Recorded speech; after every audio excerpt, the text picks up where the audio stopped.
আমার একটু তেল লবণ দিয়ে নিলে না? খোলা নাই কেন? কিরাম ঠেকতেছে তোমাকে? ভালো ঠেকতেছে না তোমাকে?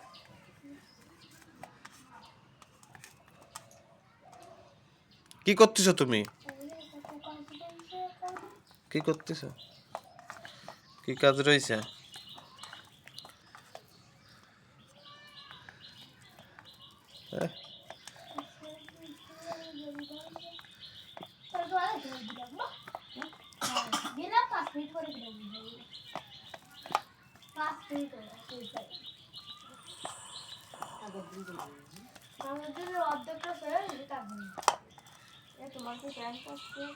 হয় ও কালকে যাবে বললো ফ্যান কাচতে।